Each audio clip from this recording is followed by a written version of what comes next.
আচ্ছা, একটা শিশুর প্রথম সরকারি পরিচয়পত্র কি বলুন তো? ঠিক ধরেছেন, জন্ম সনদ। কিন্তু এই একটা কাগজ পেতে এখন কিন্তু বেশ কিছু নতুন নিয়মকানুন মেনে চলতে হবে। তো চলুন, আজকের আলোচনায় আমরা জন্ম নিবন্ধনের এই নতুন নিয়ম আর পুরো পদ্ধতিটা একদম সহজ করে জেনে নিই। এটা কিন্তু প্রত্যেকটা পরিবারের জন্যই জানাটা খুব খুব জরুরি। আজ আমরা কি বিষয় নিয়ে কথা বলবো তার একটা ছোট্ট ঝলক দেখে নেওয়া যাক। প্রথমে আমরা বুঝব জন্ম সনদটা আসলে কেন এত গুরুত্বপূর্ণ। তারপর জানব হঠাৎ এই নতুন নিয়মগুলো আনার দরকার পড়ল কেন, আর নিয়মগুলোই বা কি। এরপরে আমরা সরাসরি চলে যাব আবেদন আর সংশোধনের পদ্ধতিতে। আর সবশেষে অভিভাবকদের জন্য থাকবে কিছু বিশেষ পরামর্শ। তো আর দেরি কেন, চলুন শুরু করা যাক। বেশ, তাহলে প্রথমেই যে প্রশ্নটা আসে, একটা জন্ম সনদ এটা ঠিক কতটা জরুরি? একটু ভেবে দেখুন তো, একটা শিশুর প্রথম সরকারি পরিচয়টা কি? অনেকেই ভাবেন এটা তো শুধু একটা কাগজ, কিন্তু না, এটা আসলে তার পুরো ভবিষ্যতের ভিত্তি। মানে জীবনের প্রত্যেকটা গুরুত্বপূর্ণ ধাপে কিন্তু এই একটাই নথি সবার আগে দরকার হবে। আর এই পরিচয়টাই হল জন্ম নিবন্ধন। দেখুন, এটা আসলে একটা সরকারি প্রক্রিয়া। এর মাধ্যমে একজন মানুষের জন্মের সব তথ্য সরকারি খাতায় পাকাপাকিভাবে তুলে রাখা হয়। আর ঠিক এই রেকর্ডের উপর ভিত্তি করেই কিন্তু জন্ম সার্টিফিকেটটা দেওয়া হয়। বলতে পারেন এটাই তার নাগরিক পরিচয়ের একদম প্রথম ধাপ। একবার ভাবুন তো, শুধু এই একটা কাগজ না থাকলে কি আটকে যেতে পারে? বাচ্চার স্কুলে ভর্তি থেকে শুরু করে পাসপোর্ট বানানো, ভোটার কার্ড তৈরি, এমনকি একটা ব্যাঙ্ক অ্যাকাউন্ট খোলা পর্যন্ত সব কিছুতেই কিন্তু এই বার্থ সার্টিফিকেটটা লাগবেই। শুধু তাই নয়, অনেক সরকারি প্রকল্পের সুযোগ সুবিধাও কিন্তু পাওয়া যায় না। বুঝতে পারছেন এর গুরুত্ব কতটা? এখন একটা প্রশ্ন মনে আসতেই পারে, তাই না? যে এতদিন ধরে তো একটা সিস্টেম চলছিলই, তাহলে হঠাৎ করে এই নতুন নিয়ম আনার দরকারটা পড়ল কেন? চলুন এর পেছনের কারণগুলো একটু খুঁজে দেখি। দেখুন, পুরনো সিস্টেমে বেশ কিছু বড়সড় ফাঁকফোকর ছিল। যেমন ধরুন, জাল সার্টিফিকেট বানানো, একই ব্যক্তির নামে একাধিক নথি তৈরি, বা তথ্যে মারাত্মক ভুল থাকা। আর এই সবকিছু বন্ধ করতেই নতুন নিয়মের অবতারণা। মূল লক্ষ্য হল তিনটা জিনিস: নিরাপত্তা, নির্ভুলতা আর স্বচ্ছতা। সোজা কথায় বললে, সরকার একটা দুর্বল ব্যবস্থাকে বদলে একটা মজবুত আর সুরক্ষিত সিস্টেম তৈরি করতে চাইছে। সরকারের উদ্দেশ্যটা কিন্তু একদম পরিষ্কার। প্রথমত, সব ধরনের জালিয়াতি বন্ধ করা। দ্বিতীয়ত, তথ্যের গরমিল দূর করা। আর সবথেকে গুরুত্বপূর্ণ হল একটা কেন্দ্রীয় ডিজিটাল ডেটাবেস তৈরি করা। এর ফলে কি হবে? ভবিষ্যতে অনলাইন পরিষেবা দেওয়াটা যেমন অনেক সহজ হয়ে যাবে, তেমনই কিন্তু দুর্নীতিও অনেকটাই কমে আসবে। তাহলে কারণটা তো বোঝা গেল। এবার চলুন আসল কথায় আসা যাক। ঠিক কি নতুন নিয়ম এসেছে যা আমাদের প্রত্যেককে জানতে হবে? সবচেয়ে বড়, সবথেকে গুরুত্বপূর্ণ যে পরিবর্তনটা আনা হয়েছে, সেটা হলো এখন আবেদনকারীর পরিচয় যাচাই করাটা বাধ্যতামূলক। আমি আবার বলছি, এটা ম্যান্ডেটরি। এর মানে হলো, এখন থেকে শুধু ফর্ম জমা দিলেই কিন্তু আর সার্টিফিকেট পাওয়া যাবে না, ভেরিফিকেশনটা হতেই হবে। এই নতুন ভেরিফিকেশন প্রক্রিয়াটা মূলত 4টে ধাপে কাজ করে। খুব সহজ। প্রথমত, আবেদনকারী দেয়া কোনো সরকারি আইডি দিয়ে তার পরিচয় যাচাই করা হবে।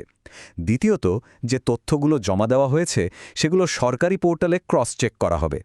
তৃতীয় ধাপে সবকিছু ঠিকঠাক থাকলে দায়িত্বপ্রাপ্ত কর্মকর্তা ফাইনাল অ্যাপ্রুভাল দেবেন।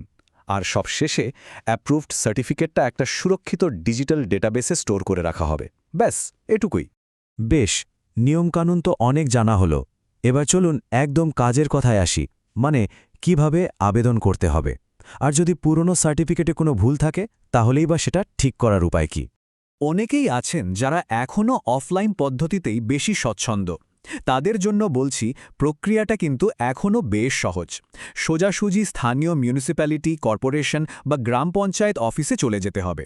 সেখান থেকে ফর্ম নিয়ে সেটা খুব সাবধানে পূরণ করে যা দরকারি কাগজপত্র আছে সেগুলো জুড়ে জমা করে দিলেই হবে।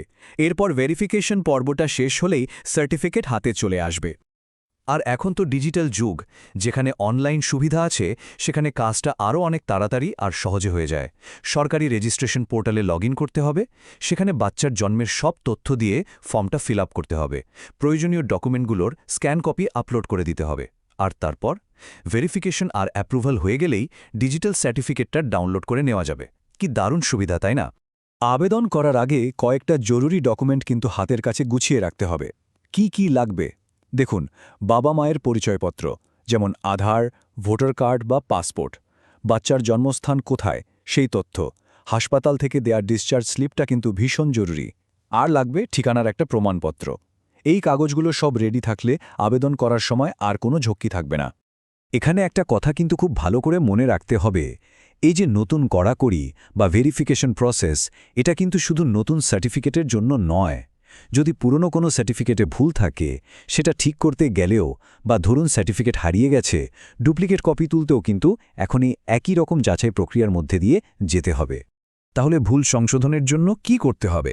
প্রথমে একটা লিখিত আবেদন করতে হবে, তার সাথে দাবির সপক্ষে একটা প্রমাণপত্র দিতে হবে, যেমন ধরুন স্কুলের সার্টিফিকেট বা হাসপাতালের কোনো রেকর্ড।